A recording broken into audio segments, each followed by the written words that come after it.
9, 8, 7, 6, 5, 4, 3, 2, 1. This is Liam Hendricks, and you're watching Crosstown Crosstalk on the Barroom Network.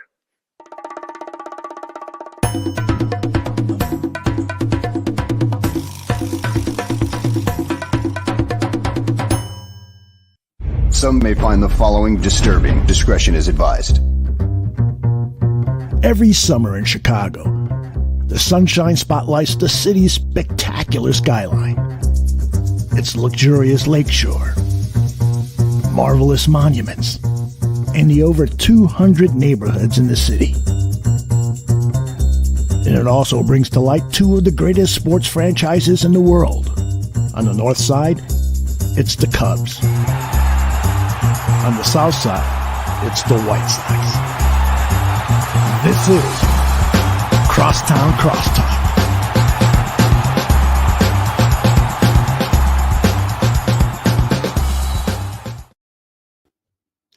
Hello, and welcome to another very exciting episode of Crosstown Crosstalk presented by the Barroom Network. My name is Vinnie Parise, and I am really excited with all of the things going on at the 2022 winter meetings. Baseball is here. Baseball is on the off season, but all the exciting stuff. This is one of the best weeks of the entire baseball calendar, and I can't think of a better person to come on here and talk about some of the pitching that's going on. You know, guys signing here, guys signing there, recapping what's gone on in the 2022 season, previewing what might happen in the 2023 season. It is one of the great Twitter followers at Pitching Ninja, Rob Friedman. Rob, how you doing?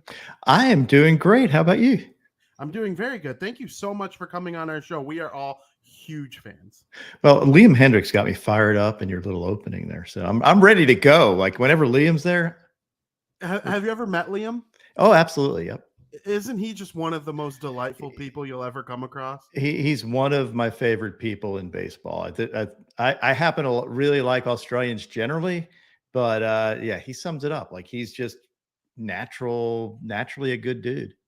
Absolutely. Oh, I hope the White Sox don't trade him. But speaking of off-season moves, Jacob deGrom, he's been considered the best pitcher in baseball for a couple years now, I would say. He's signing with the Texas Rangers, 5-year deal. Do you still believe he's the best pitcher in baseball? And what do you think that this long-term contract with some of the injury recently to deGrom, do you consider it a good one for the Texas Rangers? That's a great question because, yes, I do. When he's pitching, he is the best pitcher in baseball. And I don't think there's much doubt he's, at his peak is one of the best pitchers probably ever. One of the best. So the question is, how healthy is he going to be? Yes, recent stuff shows that he's had his little health issues, but it's such a crapshoot when it comes to pitchers. Like he could go injury free for the next 5 years or not. Like I don't know. I'm willing to take that chance. I think he's I would sign him if I were a GM. I'd love to have him on my team. That makes total sense. Now, the New York Mets, they lose, as we both believe, one of the greatest pitchers who ever lived, but they replaced them with one of the greatest pitchers who ever lived. Justin Verlander has been nothing short of magnificent for all of his years, and now he's teaming back up with his old friend from the Detroit Tigers, Max Scherzer. What do you make of the Mets pulling off a ginormous move like that? I'm excited for it. I love the idea of Scherzer and Verlander pitching together. I think they're both really competitive, and watching them compete against teams, but against each other too in a friendly way is going to be fun. DeGrom's competitive too. He may look like, he's a quiet dude, but he's a silent assassin. But yeah, Verlander's been at he's 100 years old and still pitching. He topped out at 99 last year. So I expect him to be consistently good. Good pickup by the Mets. I still think, again, if I'm saying who's the best pitcher in baseball, healthy deGrom, and I don't think it's particularly close. I don't think Verlander's at that level right now. But if Verlander stays healthy, the argument is he gives you more games than deGrom does. So in the end, that pays off. We'll see how it works out, but certainly a good pickup by the Mets. And so we found out today that they're also adding Jose Quintana. So is this Mets rotation looking like one that could stack up in the American League or the National League East, in your opinion? I would think so. I mean, anytime you have having Scherzer and Verlander at the top of your rotation is pretty awesome. Quintana's been really, really good and one of the more underrated pitchers in baseball. So you add him to that rotation. Yeah. I mean, it's definitely one to contend with. Absolutely. So that leaves, in my opinion, the best pitcher left available to be signed is former White Sox ace Carlos Rodon. Do you believe that he is going to sign for a long-term massive contract? And what do you think he'll bring to his upcoming team? Because he has some injury history too. It's just not as recent. He does. And most pitchers have it. Like the idea of predicting injuries is so tough that you've got to always have it in the back of your mind. But if you think you know the answer, you really don't. So you're faking, you're faking yourself. I can't tell you whether someone's going to be injured. And I watch that stuff as much as anybody. I love Carlos Rodon. I love the intensity he competes with. He is a big bully on the bump. Great dude. Another really fantastic dude off the field. Love him. He's one of my favorite dudes in baseball. But on the bump, you probably don't want to be anywhere around him because he'll tear your head off. He just shoves the ball down your throat. Very aggressive pitcher, and whoever gets him is getting an absolute ace. I don't care about past injury stuff. I think he's proven over the last couple of years, especially last year, like he just competed. And I'd love to have him on my staff. Would Dylan Cease, Carlos Rodon be a playoff-worthy top two for you? Hell yeah. Yes, absolutely it would be. I mean, Cease is in the top tier of pitchers in baseball. Another guy I've interviewed and is a very, very sharp dude beyond his years. And his slider is ridiculous. Yes, absolutely. Him and Rodon would be a force. We've seen it before. Absolutely. Do I have every right to be annoyed that Cease was not named a first team MLB pitcher? Yeah, I think so. I mean, Cease is absolutely deserving of that. For some reason he doesn't get quite the respect he deserves from a lot of folks. And I can't tell you why. I mean, I guess it's, maybe the White Sox didn't perform up to where they could have been. Maybe that is some of it. There were some unearned runs that he gave up, but if you watch him, I mean, tops out at touching 100, upper in 99-ish with a slider that's unhittable, and occasionally will throw. I mean, knuckle curve, fantastic, and then that really slow changeup. Yeah, I mean, he's absolutely one of the best pitchers in the league. Yes, and then a guy that plays for the White Sox that I think has the potential to be a Dylan Cease-esque type of talent, but he still hasn't quite gotten there yet. But there have been multiple flashes that back up my claim. Of course, I'm talking about Michael Kopech. He has been filthy at times. There are times where the hits stack up a little bit or the walks stack up a little bit. But what have you made of Michael Kopech in now the first year being a full-time starter? At his best, he is one of the best. His thing is consistency. And again, injuries. Like he was struggling. You can tell last year with his velo up and down due to nagging injuries. His spin rate, his fastball plane is outstanding. His stuff is outstanding. I think he's a competitor as well. I talked to Cease about Kopech, and he said playing catch with Kopech is ridiculous because you think the ball is going to be chest high and it ends up at your face. So that, the spin axis that he throws with allows the ball to keep the plane well. It's just give me a healthy year of Kopech, and he is absolutely a breakout contender any year. You're getting me real excited for this Rodon, Cease, Kopech 1-2-3 punch. I'm just kidding. I don't know. Good luck. I'm hoping he ends up on the Braves so I get to see Rodon a lot, but that's not going to happen. You know what? I don't know if you've been on our show before. I don't know if I mentioned it. The Braves are actually my favorite National League team. I know who picks a favorite team from each, but like I have family ties to Atlanta, so I love the Braves, so that wouldn't hurt me too much. But one thing that would hurt me is Liam Hendriks leaving the White Sox. We touched on it. We talked about him. He's in trade, not rumors, but the White Sox have admitted that teams have called on them. Why wouldn't they? He's a relatively cheap for the production he brings type of closer. You know, when he comes in, you can expect the game to be over every now and then. There's the solo shot. Everyone who throws hard gives up a solo shot every now and then. Would you get rid of him? Is he worth freeing up money to bring in a second baseman? I mean, that's crazy talk, right? I love Liam Hendriks. I wouldn't. I mean, it depends on your haul. Like, everybody is tradable if the offer is good enough and you're rebuilding a team or needing a position here and there. You know, closers are typically one of the last pieces that you have because you want to nail down a game that you're otherwise winning. The key is getting to that point. So if you can get a huge haul for him, maybe, but it's got to come with a price because that dude is one of the elite closers in the game.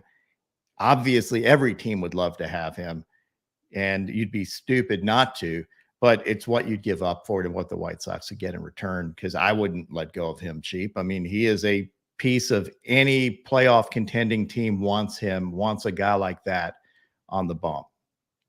Is Emmanuel Clase and Edwin Diaz the only ones that you would put in the same conversation as Liam Hendriks, or can you think of somebody else? I'm putting you kind of on the spot here.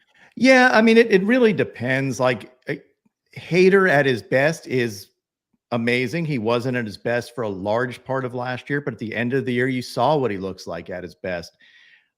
Before the season started, I was on MLB Network to do my top 10 closers, and I had Hader Hendriks.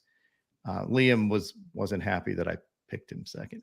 But that's how good Liam is. Like, at his best, absolutely. I think right now, definitely I would have Diaz and Clase above him. I mean, Clase is outstanding, obviously. And Diaz, Cade over 50% of the hitters he faced, and had a 1.3 ERA and a 0.9 FIP. Ridiculous stuff, like insane. But Hendriks is in the next tier down. You know, Jordan Romano's great. There's other really good, Ryan Presley, really good closers in the game, but you can't mention great closers without mentioning Hendriks. I agree. And playing in the AL Central, I've seen plenty of Clase. That dude is just absolutely unbelievable. I love it. And the thing he does really well, that Liam does well too, is pound the zone. Like, Liam doesn't walk people, and he hates walking people. Clase gets away with his stuff in the zone because he throws 100+ mile an hour cutters and a ridiculous slider. So he can afford to be in the zone all the time, and he is. So that's the thing that people miss out on. You have guys that throw absolute flames that also are command pitchers. I interviewed Liam, and he rattled off the people he walked on like barely more than one hand, and he knew the names of them. So if you know the names of all the people you walk in a given season, which he did the year before, that means your command is insane. And if you're throwing 100 with that command and have crazy secondary pitches, you're going to be one of the best. And both of those guys have crazy, crazy command for flamethrowers. Couldn't agree more. And if we flip over gears a little bit to the other team in town, the Chicago Cubs, they made a big signing last year that didn't make much sense to me at the time. But as time kind of progressed, it started to make a little bit more sense to me and what they're doing this offseason. It's like they've clearly had this vision for over 14 months now, I would say. They brought in Marcus Stroman.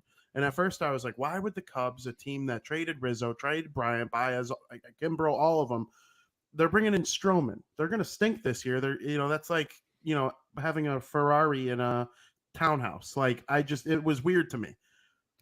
Like, but the season was really good for him. What would you make of him going forward, and where does he fit in with the Cubs? He's a good piece to any pitching rotation.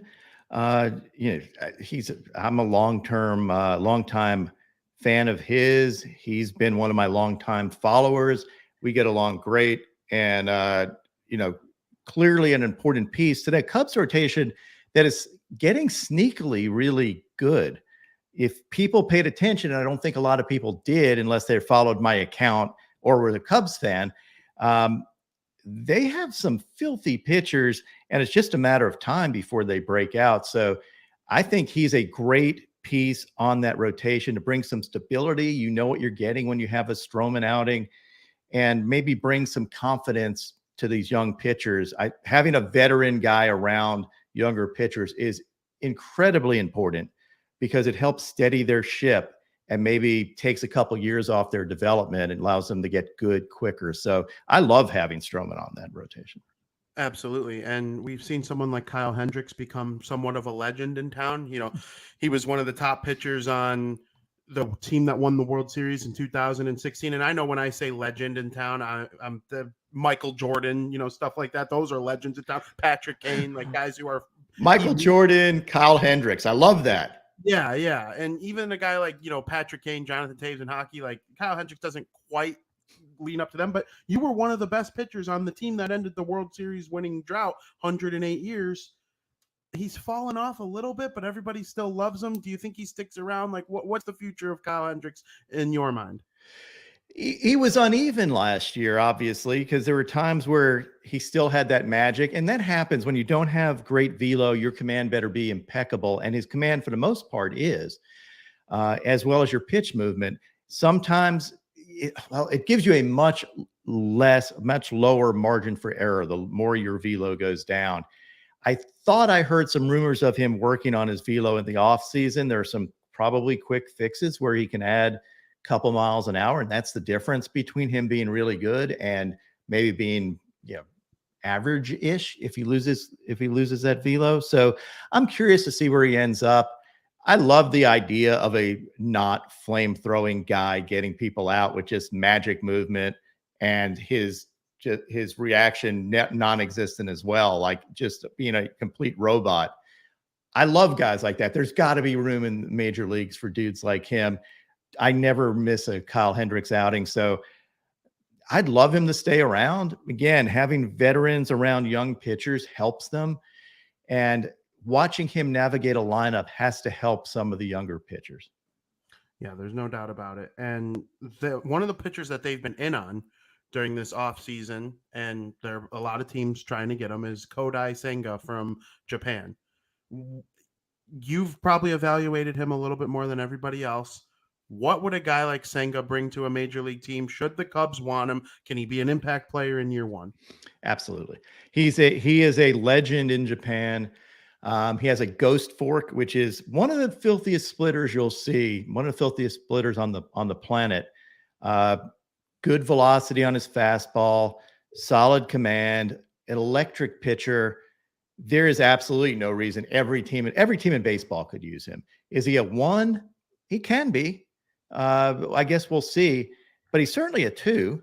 And he may be a 1 on for the Cubs. I don't see why you wouldn't want him. He is one of those guys. Again, the other thing is having veteran guys around him would help just with the change, with the jump over. It's very useful to have those guys that you can talk with, especially someone like Hendricks, who by all accounts is one of those guys who is very approachable and helps everybody. You know, that's probably important, but yeah, absolutely. If you're in the Senga sweepstakes, and your team wins, good for you, because he is going to open some eyes. Speaking of opening eyes, one guy that opened my eyes this season, and obviously we have all heard of him before this year, but he really kind of jumped onto the scene this year, especially with some fun all-star game moments. I'm thinking of Alek Manoah of the Toronto Blue Jays. He was just sensational to watch this season. He ended up coming in 3rd place for the American League Cy Young Award, and I think it was well-deserved. I was actually a little taken back when he was nominated, and I was like, wait a minute. No, he's definitely deserving of being in this conversation with Dylan Cease and Justin Verlander. Is he as fun to you to watch as he is to just everybody else? Because I love watching him pitch for the Jays. A huge personality. The dude is a rock star with fantastic stuff. His pitch movements, he's almost a throwback in a lot of ways because he has that horse mentality. He wants to be the guy. He pitches with a lot of movement and doesn't necessarily throw upper 90s. He's a big dude. He probably could throw upper 90s, but he chooses location and movement, mid 90s, which is plenty good. His slider is ridiculous. He actually got his slider from me when he was in college, which is so cool. But one of my favorite guys on the planet in baseball. You're picking all my favorites, which is great. Fantastic dude to talk to, very approachable, wants to be really good. and has that throwback mentality. Love watching him pitch, especially because of the eye-popping movement he brings. Honestly, it makes me very happy that you said I keep bringing up all your. I mean, there's a reason I'm a ginormous fan of your account, and I wanted you to come on our show. And listen, this has just been great. So I appreciate it. Did you have him above Shohei though in the Cy Young voting? I did not. I did not personally. And we're gonna get to Mr. Shohei. Okay, because we've got to touch on Shohei's pitching, because I think he is horribly underrated as a pitcher, despite him being present in every conversation on baseball. But we'll talk about that. Yeah, and I just wanted to know really quickly before we veer off Manoah, what does it mean to you when you see guys that you helped develop a slider, like to go out there and be in the Cy Young conversation, be outstanding in the All-Star game, be a personality in baseball that guys like me just love watching? And is there anybody else in the league that you watch that you know you helped and can take a little bit of credit for? Yeah, there are several guys that I've helped, and I don't like taking credit, but I love the idea that they use stuff that I like. That is the absolute payout to what I do. You know, obviously I never charge anybody for doing any of this stuff. It's not in my DNA to do that. My payment is watching them do what they do in a game and then tweeting it or putting out a YouTube video on it, because I don't know, that's my excitement. I never dreamed I'd be in this position of helping these guys. You know, they're already studs. But yeah, I love that. It's one of those things that it makes everything that I do really enjoyable, especially when it's a great dude like Manoah, who, you know, you go up to the All-Star game. Actually, the cool story is, so I put out a video of it. I'm talking to Liam at the All-Star game and Christy, his wife. And all of a sudden I go to Liam. I said, you know, Alec? And he's like, yeah, I've met. And Manoah just comes over. He's like, I know he's your favorite, and goes over and gives me a big hug. And we start talking, and he's just that guy. He'd be the life of any conversation you would have. He should be one of the faces of baseball going forward, a competitor. When he was mic'd up in the All-Star game, how cool was that? That was one of the best moments of the entire season, was them. Usually mic'd up players kind of suck. And I don't think we figured out the magic of doing that. That was one of them where there was a great mic'd up moment. Both him talking with Smoltz about pitching strategy as he's going at hitters, and then his reaction, you know, punchies and all that stuff. That's when you get to see the personality of a player versus them standing around the outfield just yapping, you know, trying to make conversation. Yeah, it was that and the cadence between Cortez and, now I'm drawing a blank on the Yankee catcher. That was unbelievable theater at the All-Star game. So I'm happy that Nestor's another great dude to watch. I mean, you never know what you're going to see, and quietly, really, really filthy. It's more than just his quirky windups that he throws at you and his arm angles. His stuff is nasty. And, you know, obviously non-Yankee fans probably don't appreciate him, although I think most people do. They love the idea of a guy that's just crafty, downright filthy, but kind of looks like, you know, he doesn't look like an athlete. He'd be the first to admit it, but he is an athlete. So yeah, I love that dude too. Absolutely. And I know one of your favorites, because I've watched all your videos, is certainly one of my favorites. My favorite pitcher in the league that doesn't pitch for the Chicago White Sox, except for Ohtani, is Glasnow.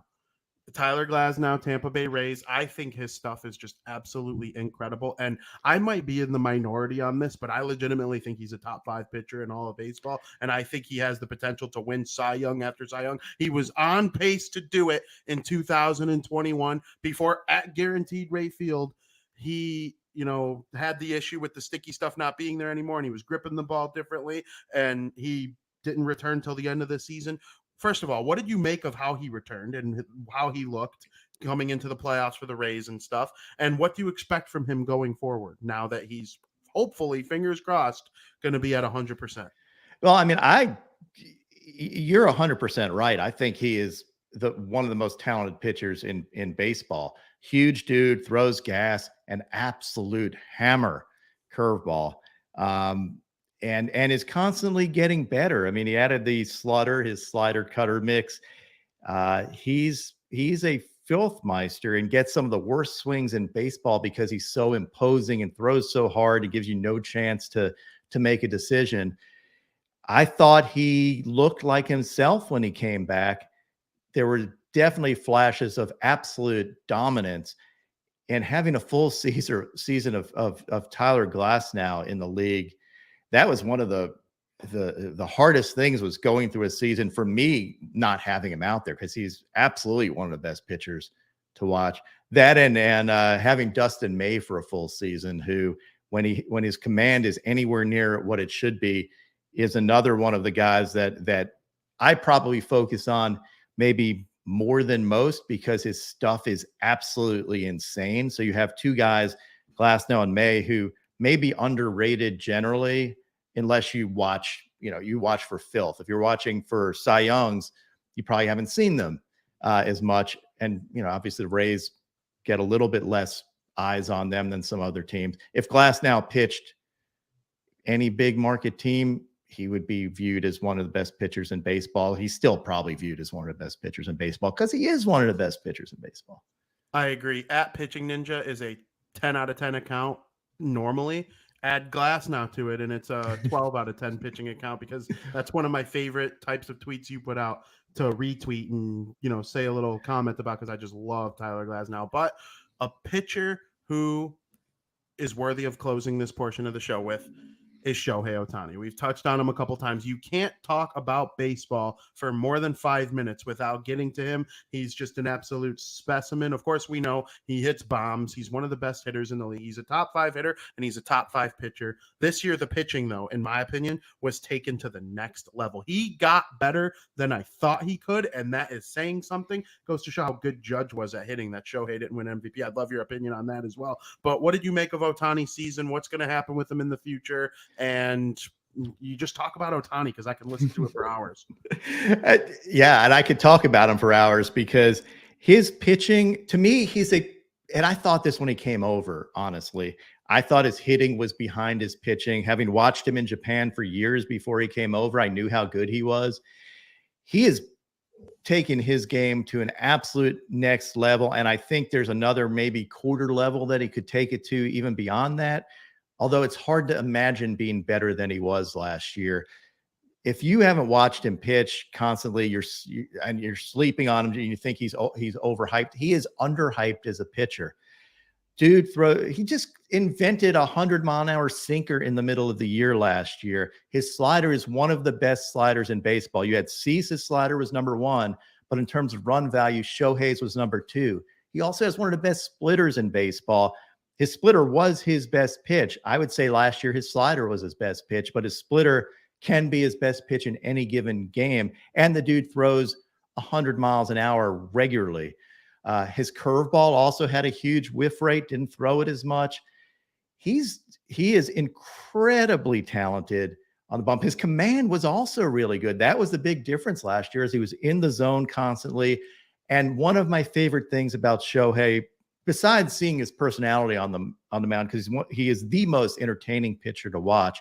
If you're watching mannerisms and just him being a complete goofball at times, or being funny or intense, it's fantastic. But the other thing to watch is anytime there's a runner in scoring position with Shohei on the bump, he takes his game to the next level. And that's the only area where I can see him maybe somehow improving, if he pitched more consistently with that intensity that he shows when there's a runner on second or third, because dude does not like giving up runs. There are guys that don't like giving up runs, and then there's Shohei, who does not like giving up runs, and he's so physically talented that you add that mental focus to it. It's so much fun to watch. He was probably the most fun pitcher. Him or maybe Strider last year were two of my most fun pitchers to watch. I dropped absolutely everything every time they pitched. Basically felt like I was live tweeting all of their pitches during the game. They were that good. And there were times where Shohei was just jaw-droppingly good last year. By far, I thought he won my filthiest pitcher in baseball award, and deserves it. And the fact that he may have been underrepresented in Cy Young votes is is a testament to how good he was. I think he was underrepresented. And I think people just viewed him as a hitter because the year before he was, popping off home runs left and right, that they viewed the pitching as more of a sideshow instead of the pitching being the main event. And watching Shohei pitch is watching as good a pitcher as there is in baseball pitch. Other than, again, DeGrom, another level, sure, that's totally different. But Shohei you should be talking about him as potentially the second best and could be the best pitcher in baseball. I think Smoltz said that too. If he focused on pitching, would he be the best pitcher in baseball? Probably. I think even not focusing on pitching, even doing what he does, he can potentially be the best pitcher in baseball. That's how good he is. Yeah, you're kind of talking me into the 2023 Cy Young. I think that would be the next level for me for Shohei. And you can, like, Verlander had an under 2 ERA. C set all these strikeouts in the streak of however many games with one earned runner against or less. But you know more than anyone, probably talking to people that play, that don't play. Do you think this will happen again? Are kids now going to stop dropping hitting? Because you all remember Little League. I played Little League for 15 years. The best hitter on the team was also the best pitcher, but they give it up when they start high school. They give up one or the other, and it just makes no sense to me. Do you think this is going to happen again, or is Shohei leading the way to something new going on? I think Shohei is leading the way and is a freak, unicorn, crazy, talented dude. That's not to say that other folks can't do it. Hunter Green was a offensive player as well as a pitcher, and he certainly, like, another guy who I expect a breakout season from him. If you watch the second half, people wrote, this is the problem I have generally with fans and writers or whatever, is you write people, you want to make a decision very quickly. So you're like, oh, Hunter Green, his fastball doesn't play at this level. He throws hard, it gets hit. Look at his stats in the second half and look how good he was. I expect him to break out, and he could have been a legit two-way player. Would he have been Shohei? I mean, no. But could you do both? Yeah, I think you could. It takes a very talented and committed baseball player. Hunter Green is potentially that guy because he takes his game very seriously. I don't see a reason why people can't do it in the future. Will they do it at Shohei's level? It's very tough to be the absolute best. Like in Little League, it's easier because you're competing against a smaller pool. If you're competing against everybody in the world and you're still the best, that means you're just a freak athlete. And that's when we're talking about Shohei. Is it impossible that someone else could be a freak athlete too? Nah. I mean, somebody could do it. But for now, let's enjoy what Shohei's bringing to the game. Absolutely. It makes me so excited for the next season and what's going to happen with him in his future with the contract and all that stuff. Rob, we can't thank you enough for coming on our show. It has been my absolute pleasure. I love talking pitching with you. I hope this isn't the last time that we have you on. Oh, no. I mean, let's have a big signing or something. We'll come on and maybe talk about how Carlos Rodon went back to the White Sox or something like that. That would be okay. I would love that, and I will definitely take you up on that. And if you're not following at Pitching Ninja on Twitter, I have no idea what your problem is. You could go online, you could get all his merch. You see that sweet sign in his back, the LED Pitching Ninja? Can people buy that? They can't. Well, I mean, everything's for sale, Vinny. That's just what happened. It's like anything's tradable. I mean, yeah, but no, I don't have that for sale yet. I like it in the background. I mean, it does look kind of sweet, right? It's cool. And I go to, baseball events all the time, and I see people with the Pitching Ninja gear. I went to college hockey game a couple days ago, and I saw someone wearing a Pitching Ninja shirt. I was like, this is really my two worlds coming together right here. So make sure you're following at Pitching Ninja on Twitter. Rob Friedman. Rob, we cannot thank you enough. Thanks for having me. It's been great. Absolutely. And everybody, we would like to send you to a quick commercial break. Make sure you follow Rob.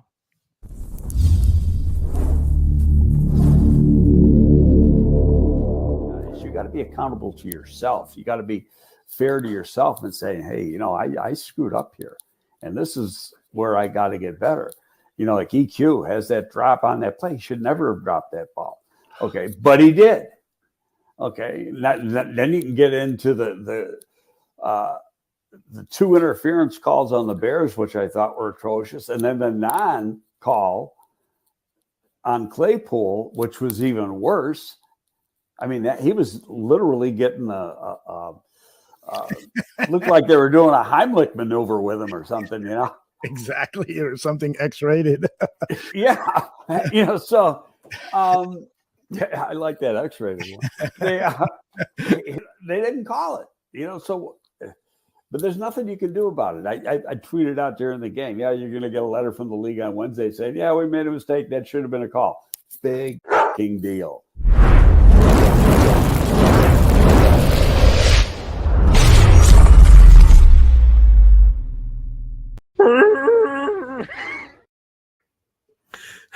We can't thank Rob Friedman enough for coming on our show. That was just an incredible interview. I love talking pitching with the pitching ninja. That was absolutely magnificent. Man, he got me excited for the season. I mean, Shohei Ohtani, Carlos Rodon, Jacob deGrom. This was just outstanding stuff. I love Pitching Ninja. Make sure you follow Rob Friedman at Pitching Ninja on Twitter.com. Guys, the baseball offseason is intense right now.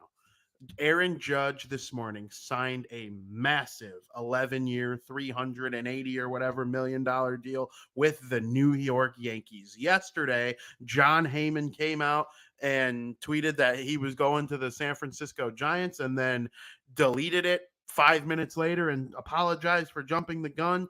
And those Giants fans for about 5 minutes were jumping in joy, thinking that the best hitter in the game right now was coming to their team, and then it was dangled in front of them, and they're like, oh, never mind. He's going back to the New York Yankees, where I don't know if it's a smart deal for either side, to be honest with you.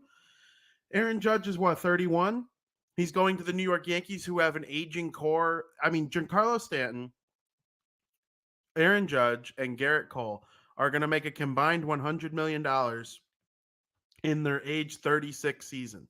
That's a little strange to me. Like, if you're the New York Yankees, it just seems like they were kind of veering away from doing stuff like that, and they're very much not. They are basically bullied into bringing back Aaron Judge, and if you're Judge, why wouldn't you want to go to a team that has a little bit better of a chance to win? I mean, I know the Yankees always have a chance to win, but I was just a little surprised at the way that the whole Aaron Judge thing went down. But there are other off-season housekeeping nuggets to get to. Of course, today the Boston Red Sox came to an agreement with Kenley Jensen, so he's going to go to Boston and be their closer. And we have some pretty big breaking news happening as we speak on this show. So if you're listening to it, it'll be live on Thursday. Of course, it'll be old news to you by the time you're listening to this. But right now, we are learning that the St. Louis Cardinals are going to sign Wilson Contreras to a contract. So the Cubs' longtime outstanding all-star World Series champion catcher is actually just going to drive a couple hours south and play for the biggest rival, probably the second biggest rival in Chicago sports, only to the Green Bay Packers. And that's just a wild scene seeing him play for the Cubs. But the Cubs, they did make some big moves. Cody Bellinger is coming to town, and they are also bringing in Jamison Talon, who, is a great pitcher. He'll probably be their number 3 or 4. And it's just craziness going on in the baseball world right now, trying to keep up with all of the stuff that has been going on. We talked with Rob Friedman about Jose Quintana going to the New York Mets. So that's something that people are going to keep an eye on. Now we go forward and we think about, there was another one that happened since our last show. Of course, Trey Turner is headed to the Philadelphia Phillies. Dave Dombrowski does it again. Do you not mess with Dave Dombrowski? No, you do not. He was a World Series winning general manager with the Boston Red Sox. He had some pretty good years with the Detroit Tigers before that, too. Make no mistake about it. And now he's with the Philadelphia Phillies, who were in the World Series last year as a result of some of his big moves.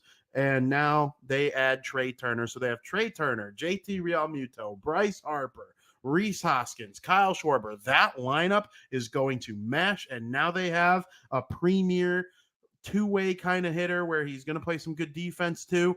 And, man, I'm excited to watch the Phillies next year. So that's one of the big offseason moves as well. Now we await the other 3 big shortstops. Carlos Correa, Dansby Swanson, and Xander Bogaerts are all on the free agent market looking for new teams at this point.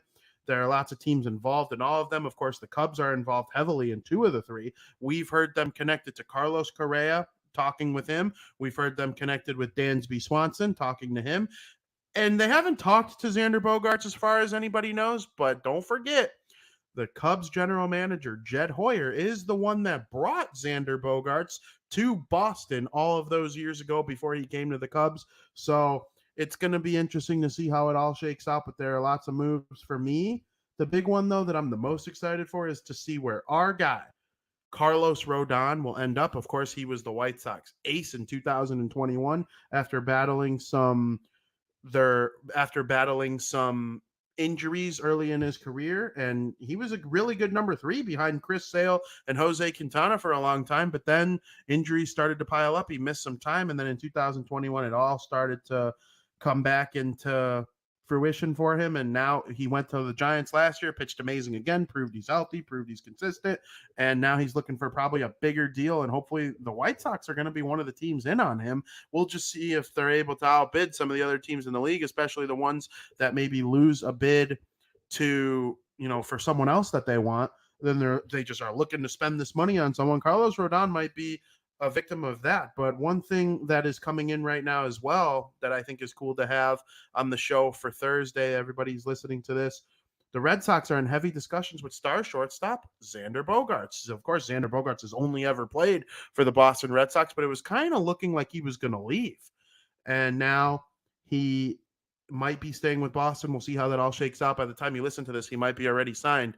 But, that's just the way the world works sometimes. So free agency, it's getting big. We will dive heavily into the aftermath of the winter meetings and next week's show. But this week's show was largely focused on pitching and the pitching ninja coming on and giving us great content. Listen, when you're watching baseball all summer long and you are looking for highlights, or like you saw Dylan Cease do something filthy, or you saw Kyle Hendricks do something awesome, it's going to end up on Pitching Ninja's Twitter within 10 minutes. And that's just what he does. And he helps people grow their game. He helps people grow their brand. And there aren't many people in the world that are better at following pitching along with than Rob Friedman, the Pitching Ninja. So we can't thank him enough for coming on. It was fun talking about all the free agents that have signed and are yet to be signed. We'll see where they end up. And I hope everybody enjoyed listening to this episode. As always, thank you for listening.